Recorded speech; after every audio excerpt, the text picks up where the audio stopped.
नमो भगवते वासुदेवाय नमः। ओम नमो भगवते वासुदेवाय नमः। ओम नमो भगवते वासुदेवाय नमः। देवियों एवं सज्जनों,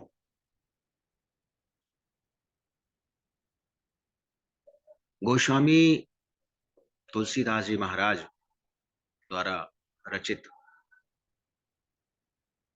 श्री रामचरितमानस के कतिपय व्यवहारिक प्रसंगों पर अपना मंतव्य प्रस्तुत करने हेतु आप सबके समक्ष समुपस्थित हूं।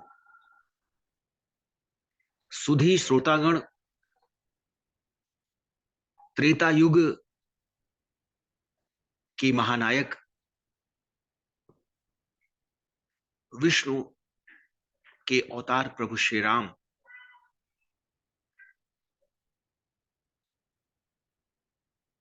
गोस्वामी तुलसीदास जी महाराज के आराध्य हैं।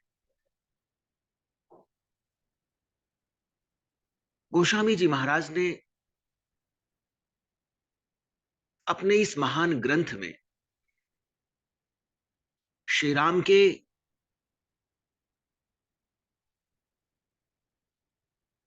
लीलाओं का जिस प्रकार गुणगान किया है वह अन्यत्र किसी भी ग्रंथ में प्राप्त होना दुष्कर है। वाल्मीकि जी द्वारा रचित रामायण जन जन के लिए सुलभ ग्रंथ नहीं है। संस्कृत भाषा में लिखे जाने के कारण इसकी जन सुलभता सहज ग्राह्य नहीं है। उसी महान ग्रंथ को वह अन्य वेदों, उपनिषदों, पुराणों एवं स्मृति ग्रंथों के सार तत्वों को समाहित करते हुए गोस्वामी जी ने श्री रामचरितमानस की रचना की है। गोस्वामी जी ने श्री राम के प्रताप को दैवी शक्ति के स्वरूप में प्रदर्शित किया है। गोस्वामी जी महाराज लिखते हैं, लंका के राजा रावण के अत्याचारों से पीड़ित मानवता से अवमुक्ति प्रदान करने हेतु प्रभु श्री राम स्वयं को कष्ट देते हुए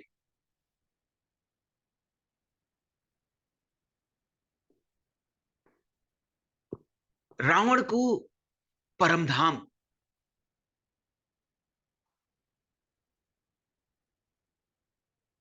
प्रदान करने हेतु स्वयं लंका पर आक्रमण करते हैं। वह रावण को हर प्रकार से मौका देना चाहते हैं कि रावण आसुरी प्रवृत्तियों का परित्याग कर सन्मार्ग पर चले। प्रभु श्री राम समुद्र में सेतु निर्माण हेतु यत्न करते हैं और यह उनका प्रताप ही है कि उस महान समुद्र में पाषाण जो स्वयं ही तैर कर सेतु की रचना कर देते हैं। श्री रघुबीर प्रताप ते सिंधु तरे पाषाण ते मति मंद जे राम तजी भजहि जाई प्रभुआन। श्री राम जी की शक्ति अनंत व अपार है। यह उनके प्रताप का ही प्रभाव है कि अत्यंत भारी भरकम प्रस्तर खंड समुद्र में तैरने लगते हैं। वह पत्थर जो स्वयं अपने भार से डूबकर दूसरों को भी डुबा देने की सामर्थ्य रखते हैं, वह पत्थर जहाज के समान स्वयं तैरकर दूसरों को पार उतारने का असंभव कार्य करने लगे हैं। यह प्रभु श्री राम की अनंत शक्ति एवं सामर्थ्य का प्रभाव है कि विपरीत गुणधर्म वाले तत्व भी परम कल्याणकारी सिद्ध हो जाते हैं। श्री राम जी की कृपा मात्र से विपरीत गुणधर्मी विष भी अमृत तुल्य हो जाता है।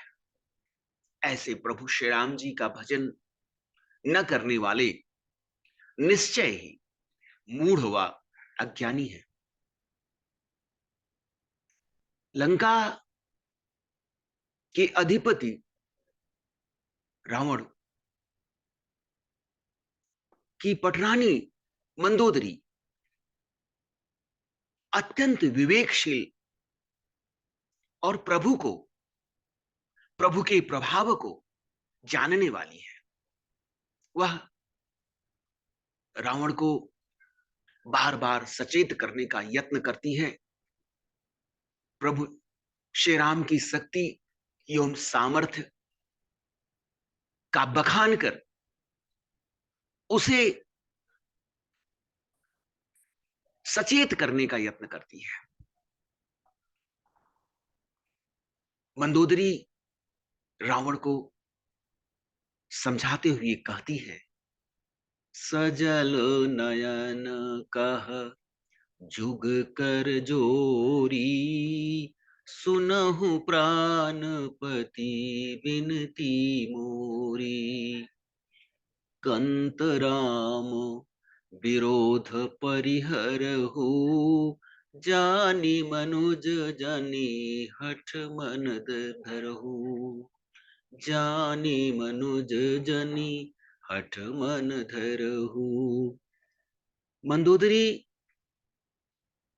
रोते हुए दोनों हाथ जोड़कर अपने पति रावण से कहती है, हे प्राणनाथ, मेरी विनती सुन लीजिए। श्री राम जी का विरोध मत कीजिए। उन्हें साधारण मनुष्य जानकर मन में हठ मत कीजिए। वह प्रभु श्री राम जगत के आधार हैं, अजन्मा है, अविनाशी है। ऐसे प्रभु श्री राम को साधारण कोटि के मनुष्य में रखते हुए उनसे युद्ध करने का यत्न मत कीजिए। विश्वरूप रघुवंश मणि, करहु वचन विश्वासु। लोक कल्पना वेद कर, अंग अंग प्रतिजाशु। वह प्रभु श्री राम जी विश्व रूप हैं, समस्त ब्रह्मांड में समाहित है। यह समस्त संसार उन्हीं का स्वरूप है। वेद जिनके अंग अंग में लोगों की कल्पना करते हैं, ऐसे प्रभु श्री राम से विरोध करना, शत्रुता करना मूर्खतापूर्ण है। पद पाताल शीस यज धामा, अपर लोक यंग यंग विश्रामा। भ्रिकुटी विलास भयंकर काला नयन दिवाकर कच घन माला जासु घ्राण अश्वनी कुमारा निसु अरु दिवस निमेष अपारा श्रवण दिशा दस वेद बखानी मारुत श्वास निगम निज बानी अधर लोभ जम दसन कराला माया हास बाहु दिगपाला आनन अनल अम्बुपति जीहा उत्पत्ति पालन प्रलय समीहा रोम राजी अष्टादश भारा अस्ति शैल सरिता नस जारा उदर उदधि अधगो जात ना जग में प्रभु का बहु कल्पना। परब्रह्म परमेश्वर विश्व स्वरूप प्रभु श्री राम जी के चरण, पाताल व ब्रह्मलोक सिर तथा मध्य का भाग समस्त लोक है, जिनका भ्रिकुटी संचालन भयंकर काल है। सूरज जिनके नेत्र एवं बादलों के समूह जिनके बाल हैं, अश्वनी कुमार जिनकी नासिकाएं हैं, पलकों का गिरना और उठना रात और दिन है, दसों दिशाएं जिनके कान हैं, वायु जिनकी सांसें हैं और वेद जिनकी वाणी है, ऐसा वेदों का मानना है। लोभ जिनके होंठ तथा यमराज जिनके भयानक दांत हैं, माया जिनकी हंसी व दिक्पाल जिनकी भुजाएं हैं, अग्नि जिनका मुख है तथा वरुण जिनकी जीभ है, उत्पत्ति पालन और प्रलय जिनकी क्रियाएं हैं, पर्वत जिनकी अस्थियां तथा 18 प्रकार की असंख्य वनस्पतियां जिनकी रोएं हैं, नदियां नसों की जाल है, समुद्र पेट है, जिनके नीचे की इंद्रियां नरक हैं। इस प्रकार प्रभु का स्वरूप विश्वमय है, संपूर्ण ब्रह्मांड को अपने में समाहित किए हुए है। इससे अधिक कल्पना और क्या की जा सकती है। अहंकार शिव बुद्धि अज मन शशि चित महान मनुज बास सचराचर रूप राम भगवान अस विचार सुनु प्राणपति प्रभु सन बयरु बिहाय प्रीति करहु रघुबीर पद मम यही बात न जाय। परम ज्ञानी मंदोदरी भगवान शंकर के विराट स्वरूप से पूर्णतया परिचित है। मंदोदरी रावण को समझाने का यत्न करते हुए कहती है, भगवान शिव जिन का अहंकार है, ब्रह्मा जिनकी बुद्धि है तथा चंद्रमा जिनका मन है, महान विष्णु ही जिनके चित्त है, उन्हीं चराचर रूप भगवान श्री राम जी ने मनुष्य के रूप में निवास किया है। इसलिए हे प्राणपति, मेरा मन में ऐसा भाव उदित हो रहा है कि प्रभु से, भगवान श्री राम से शत्रुता का परित्याग कर दो, उनसे वैर भाव छोड़कर उनके श्री चरणों में प्रेम करो, जिससे आप स्वयं जीवित रहो और मेरा भी सौभाग्य बना रहे। रावण अस्थिर चित्त है, रावण भ्रमित बुद्धि है, उसे प्रभु के मानव स्वरूप का ही अनवरत भान हो रहा है।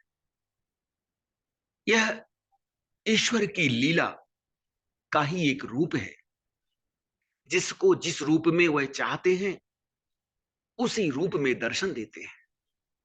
मंदोदरी को उन्होंने अपने स्वरूप का ज्ञान करा दिया, किंतु रावण जैसे प्रकांड पंडित महाज्ञानी त्रिकालदर्शी को प्रभु ने अपने स्वरूप से, अपने ब्रह्म स्वरूप से परिचित नहीं कराया, क्योंकि त्रेता युग में रावण द्वारा किए गए अपराध क्षमा करने योग्य नहीं थे।